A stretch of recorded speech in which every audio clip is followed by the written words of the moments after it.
আসসালামু আলাইকুম। First of all thank you তাদের জন্য যারা প্রথম পার্টটি দেখে দ্বিতীয় পার্টে এসেছেন, এবং যারা এখনও প্রথম পার্টটি দেখেননি অবশ্যই সেটা দেখে নেবেন। সেখানে আমি ড্রেসটি কাটিং, স্টিচিং এবং ড্রয়িং দেখেছি, এবং আজকে থাকবে এই ব্যান্ড মেকিং এবং এই এমব্রয়ডারি করাটাই থাকবে আজকের ভিডিওতে। তাহলে চলুন আমাদের লিটিল মডেলকে দেখে আসি। মাশাআল্লাহ বলতে কিন্তু কেউ ভুলবেন না, এবং প্রথম ভিডিওতে কিন্তু অনেকেই আমাদের মডেলের সাথে পরিচিত হয়ে গিয়েছেন। তো আমাদের এই লিটিল প্রিন্সেসকে কেমন লাগছে সেটা কিন্তু জানাতে ভুলবেন না। তো এখানে দেখুন, প্রথমে আমি এখানে হেয়ার ব্যান্ডটি তৈরি করে দেখাবো। তার জন্য এখানে আমি 17 ইঞ্চি কাপড় নিয়েছি, এটা 2 ভাঁজে ছিল, অর্থাৎ 34 ইঞ্চি টোটাল কাপড়, এবং এটার চওড়ায় রাখবো আমি 4.5 ইঞ্চি। এটা হচ্ছে একদম পারফেক্ট একটা মেজারমেন্ট। এই মেজারমেন্টে করলে খুব কিউট লাগে বেবিদের জন্য। আর যদি বড়দের জন্য করতে চান আর একটু বেশি রাখলে রাখতে পারেন। এবং আমি একটি ফুল ব্যবহার করব, এবং ইলাস্টিক এখানে আমি 14 নিয়েছি, পরবর্তীতে আরও 1 ইঞ্চি কেটে ফেলেছিলাম, তো 13 ইঞ্চি আর কি ইলাস্টিক লাগবে। প্রথম দিকে একদম কোনা বরাবর একটি সেলাই দিয়ে আর একদম সাইড ঘেঁষে সেলাইটি দিয়ে নিব। তারপরে আমি এটা স্কেলের সাহায্যে কিন্তু অপর পাশে টার্ন করে নিয়েছি, এবং সেলাই করার আগে খেয়াল করুন কাপড়টির জয়েন্টের যে অংশটি সেটা কিন্তু অবশ্যই মাঝখানে রাখবেন, এবং সেটা মাঝখানে রেখেই আমি দুই পাশে 2 চাপ বরাবর সেলাই দিয়েছি। আমার ইলাস্টিকের মাপই প্রায় 2 চাপ, অর্থাৎ হাফ ইঞ্চি থেকে একটু বেশি। তো প্রথম সেলাই বরাবর আমি এটা দাগ দিলাম, এবং পরবর্তীতে আমি ইলাস্টিক রেখেই কিন্তু দেখুন দেখিয়ে দিলাম যে আমার কতটুকু দূরত্বে আর কি সেলাইটি দিবেন। তো আপনাদের ইলাস্টিকের মাপ অনুপাতে আপনারা সেলাইটি করে নেবেন। পরবর্তীতে এখানে ইলাস্টিকের এক প্রান্তে সুই সুতো দিয়ে ভালোভাবে গিট দিয়ে সুইয়ের উল্টো পাশ আমাদের এই কাপড়ের ভিতর ইনসাইড করে ভালোভাবে কিন্তু আমরা আগে সুতোটি ঢুকিয়ে নিব। পরবর্তীতে ইলাস্টিকের এক প্রান্ত ভিতরে প্রবেশ করালেই বাকিটি ইজিলি কিন্তু ভিতরে সুন্দরভাবে কুচি তৈরি হয়ে যাবে, এবং এক পাশ বেরিয়ে গেলে আগেই সেলাইটি করে নেবেন, তা নাহলে কিন্তু ইলাস্টিক টান লেগে বেরিয়ে যেতে পারে পুরোটা।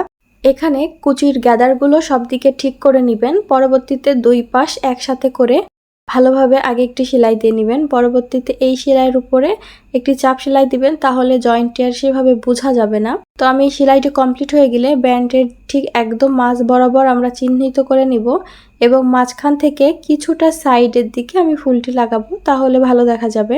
তো এখানে সেম কালার সুতো দিয়ে আমি আগে ফুলের প্রতিটি পাপড়িতে একটি করে ফোঁড় দিয়ে নিলাম, এবং ফুলের একদম মাঝখানে এখানে আমি বড় একটি সোনালী কালারের পুঁথি ব্যবহার করছি, এবং পুরো ব্যানের সাইডে ছোট ছোট যে পার্লসগুলো আছে সেটা আমি 3টি করে ব্যবহার করেছি, এবং প্যাটার্নটা আপনারা ভালো করে ফলো করলে বুঝতে পারবেন যে যেই পাশে প্রথমে আমি পার্লস বসিয়েছি এবং পরবর্তীতে তার অপর পাশে বসাবো, এইভাবে করেই কিন্তু আমি পুরোটা বসিয়ে নিয়েছি। তো আপনারা একটু ভালোভাবে ফলো করলে ইনশাল্লাহ বুঝতে পারবেন। তো পরবর্তীতে আমি জামার সেলাইতে চলে যাচ্ছি। এখানে আমি 4 গুণ সুতা নিয়েছি সেলাইয়ের জন্য। প্রথমে এখানে আমি কাঁথা ফোর ব্যবহার করছি, এবং 4 গুণ নেওয়ার একটি কারণ আমি এখানে কিন্তু কুশি কাটার ফুল ব্যবহার করছি, যেটা যথেষ্ট ফ্লাপি। তার জন্য তার সাথে সামঞ্জস্য রাখার জন্য একটু মোটা করে সুতো নিয়েছি, যাতে আমাদের এই ফোরগুলোও যথেষ্ট ফুলা ফুলা থাকে, তাহলে দুটোর সাথে খুব ভালো একটি কম্বিনেশন হবে। তো আমি এখানে এই ফুলটি ভালোভাবে বসিয়ে নিব। দেন এই ফুলের মাঝখানে আমি সোনালী কালারের চুমকি বসিয়ে নিব 4টি করে। আজকের এই ড্রেসটি একটু হলেও আপনার নজর কেড়েছে বলে কিন্তু ভিডিওটি এই পর্যন্ত আপনি দেখছেন। তো এরকম যদি সুন্দর ড্রেস আপনি দেখতে চান বা ড্রেসের ডিজাইনের আইডিয়া পেতে চান, তাহলে আমার চ্যানেলটি একবার হলে ভিজিট করতে পারেন। সেখানে একাধিক ভিডিও আপলোড করা আছে। আর এখানে খেয়াল করুন আমি পাতাটি ব্যবহার করছি চিরা পাতা।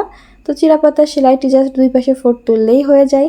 যারা সেলাই জানেন তাদের কাছে হয়তো বা আমার সেলাইটা ভালো লাগবে না, তবে আমি যতটুকু সেলাই জানি সেই অনুপাতে আর কি ড্রেসটি আপনাদের ডিজাইনটি আর কি শেয়ার করা। সেভাবে এই সেলাইয়ের কাজে আমি অত পারদর্শী না, অতভাবে আপনাদের শেখাচ্ছি না, বাট আপনি একটু আইডিয়া নেন যে আপনি কোন সেলাইটি করলে আপনার ভালো লাগবে। আমার কাছে তো বেশ ভালো লেগেছে ডিজাইনটি, অনেক তাড়াতাড়িও আমার হয়ে গিয়েছে। তো এখানে আমি এখানেও দেখুন খেতা ফোর দিচ্ছি। আমার কাছে মনে হয়েছে যেহেতু আমার ফুলটি একটু ফ্লাপি, সেই হিসাবে আমি এখানে ডাল ফোর না দিয়ে আমি খেতা ফোর দিই, তাহলে হয়তো ভালো লাগবে। এখানে এই ফুলটি করার জন্য আমি পুরোটাই কিন্তু এখানে ভরাট সেলাই ব্যবহার করছি, বা সেটিন স্টিচ যাকে বলে সেই সেলাইটি ব্যবহার করেছি, এবং এটাও কিন্তু 4 গুণ, মানে টোটাল সুতোই কিন্তু এখানে আমি 4 গুণই ব্যবহার করেছি। শুধুমাত্র পরবর্তীতে এই পাপড়ির পাশে যেই হলুদ সুতো দিয়ে আমি জাস্ট একটু নর্মালি ফোঁড় তুলবো, সেটা আমি 2 গুণ রেখেছিলাম, সেটা 4 গুণ রাখিনি। তো এই ভিডিওর ভিতরে আমি সেই সকল আপুদের বা ভাইয়াদেরকে ধন্যবাদ জানাতে চাই যারা রেগুলারলি আমার ভিডিও দেখেন এবং ভিডিওতে কমেন্ট করেন। তো আপনাদের এই ভালোবাসাতে আমি সত্যিই অনেক মুগ্ধ।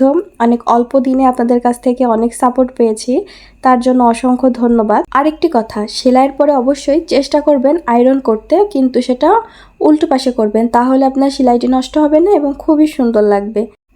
আজ এখানেই বিদায় নিব, ইনশাল্লাহ দেখা হবে নতুন কোনো ভিডিওর সাথে। আল্লাহ হাফেজ।